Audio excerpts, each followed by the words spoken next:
BD news অ্যালার্টের আরও একটি সংবাদ সংযোগে আপনাদেরকে স্বাগত। 10 জনের একটা দল, সেখানেও যৌন হয়রানি, রুমিন ফারহানা।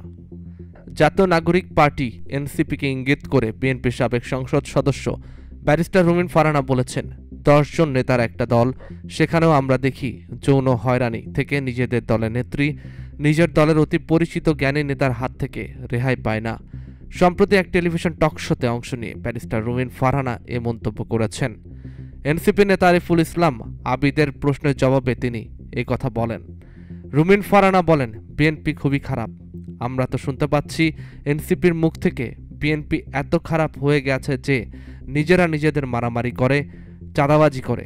সবাই তো মানুষের কাছে সামনে আছে, আমলনামাটা মানুষের কাছে আছে। এছাড়া তিনি আরও বলেছেন, জামাতের সঙ্গে আওয়ামী লীগের সখ্যতা বেশ পুরনো।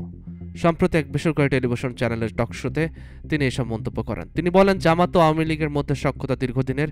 1986 সালের নির্বাচনে তারা একসঙ্গে অংশ নিয়ে এরশাদ সরকারকে বৈধতা দেয়। আবার 1991 সালে বিএনপি সরকার গঠনের পর 1994 সাল থেকে আওয়ামী লীগ ও জামাত যৌথভাবে আন্দোলন করেছে। গণঅভ্যুত্থানের পরে জামাত আমিরকেও দেখেছি আওয়ামী লীগের ব্যাপারে কিছুটা ছাড় দিয়ে কথা বলতে। সরকারের সাম্প্রতিক সংস্কারধর্মী কর্মকাণ্ড প্রসঙ্গে রুমিন বলেন, এই সরকার বিএনপি সংস্কার এজেন্ডাকে সামনে এনে কাজ করছে, অথচ মানুষ বলছে সরকার বিএনপি মুখী হচ্ছে। কারণ বাংলাদেশের সংস্কার শব্দটি প্রথম উচ্চারিত হয় বিএনপির পক্ষ থেকে। 2016 সালে বেগম খালেদা জিয়ার ভিশন 2030 উপস্থাপন করেন।